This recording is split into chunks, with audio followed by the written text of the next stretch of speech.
Welcome back, everyone. Let's dive right into this explainer for Module 7, Lesson 2 of Evidence Law 1.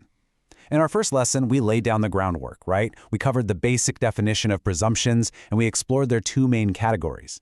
Well, today, we're taking a pretty significant step forward. We're going to examine specific presumptions that are absolutely vital in Ugandan legal practice, and we are starting with the big one, the presumption of innocence. This is, without a doubt, the most fundamental presumption in the entire criminal justice system. So let's explore exactly why that is. Here's a quick look at our roadmap for today. We'll be looking at the cornerstone of justice, 3 practical consequences, rebutting the presumption, key Ugandan authorities, and finally, a summary and application exercise. Section 1. The cornerstone of justice. Okay, get your notebooks ready. The presumption of innocence is a principle stating that every person charged with a criminal offense is presumed innocent until proved guilty. Now, unlike what you might see on those procedural TV dramas where everyone kind of acts guilty from minute 1, this principle is deeply, deeply rooted in our reality. Crucially, it serves 3 distinct functions all at the same time. It acts as a presumption, it's a strict rule about the burden of proof, and above all else, it is a constitutional guarantee. Because this is a constitutional guarantee, the exact wording is paramount. You need to know this one cold. Under Article 28, Clause 3, Paragraph A of the Constitution of Uganda, 1995, it states, "Every person charged with a criminal offense shall be presumed innocent until proved guilty or until that person has pleaded guilty." This elevates the presumption to the absolute highest legal status in the land. The crucial takeaway here is absolute supremacy. Because this presumption is enshrined in the 1995 Constitution, literally no inferior law, no standard court rule, and no daily prosecutorial practice can override it. It is paramount. No exceptions. Section 2. 3 practical consequences. We know it's a constitutional right, but how does this actually play out during a trial? Well, these 3 pillars dictate the entire flow of the courtroom. First, the burden of proof lies entirely on the prosecution. The accused walks into that courtroom presumed innocent, and honestly, they don't have to prove a single thing. Second, if at the very end of the trial any reasonable doubt remains, the accused gets the benefit of that doubt and must be acquitted. Which leads us right to the third pillar, the standard of proof. It must be beyond reasonable doubt. That's the only standard high enough to displace a constitutional presumption. Moving on to Section 3, rebutting the presumption.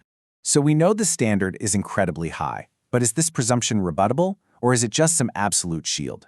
The answer is that it is rebuttable, but only under incredibly strict conditions. The state can only validly rebut this presumption by providing proof beyond reasonable doubt. That is it. That is the only valid method. It cannot be rebutted by mere suspicion, it cannot be rebutted by probability, and it certainly cannot be rebutted by the balance of probabilities that we use over in civil cases. Guilt must be proven beyond reasonable doubt. To truly appreciate this standard, we have to look to a foundational common law precedent. Viscount Sankey famously described the presumption of innocence as the golden thread running throughout the web of criminal law. This is a highly persuasive authority coming from Wilmington versus DPP. Make sure you get the citation down. That's the 1935 appeal cases 462. Always keep this golden thread metaphor in your mind when you're analyzing any criminal burden of proof. Section 4. Key Ugandan authorities. How have the appellate courts right here in Uganda strictly enforced this presumption in recent years? Well, let's examine 2 vital cases. The first one is a major Supreme Court decision, Akbar Hussein Godi versus Uganda. Note that down, it's Criminal Appeal number 3 of 2013. In this case, the Supreme Court actually had to step in and correct a really dangerous error made at trial. The lower court had effectively completely reversed the presumption, treating the accused's failure to explain some suspicious circumstances as actual guilt. The Supreme Court set that conviction aside, ruling definitively that you cannot shift the burden to the accused to explain themselves out of guilt. The burden rests firmly and solely on the prosecution.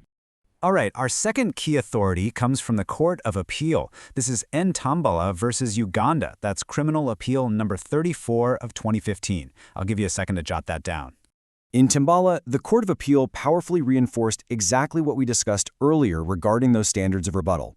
The court reiterated that the burden throughout the criminal trial lies squarely on the prosecution. Crucially, they stated that the accused's guilt must be proved, not merely made probable. Remember how we contrasted beyond reasonable doubt with mere probability a few minutes ago? Well, this is the exact legal authority backing up that principle. Guilt cannot just be probable. Section 5. Summary and Application. Let's quickly review the core structural pillars we've just built before we apply them. Your constitutional basis is Article 28, Clause 3, Paragraph A. On a practical level, the burden is always on the prosecution. The presumption is rebuttable, yes, but strictly beyond a reasonable doubt. And your foundational cases to remember are Wilmington for that golden thread concept, along with Gotti and Natambola for recent appellate enforcement. Okay, before we wrap up, I want to leave you with a discussion point to really test your new knowledge before our next session. Read this scenario on the screen carefully. A magistrate remands an accused in custody for 6 months before trial because he believes the accused is probably guilty based on the prosecution's file. The defense argues this violates the presumption of innocence. I want you to use Article 28, Clause 3, Paragraph A, and the cases we just discussed to build your argument. Ask yourself this: at what point does the state's desire for pretrial security actually trample that golden thread of justice? Analyze the facts, think it over, and I will see you all in the next lesson.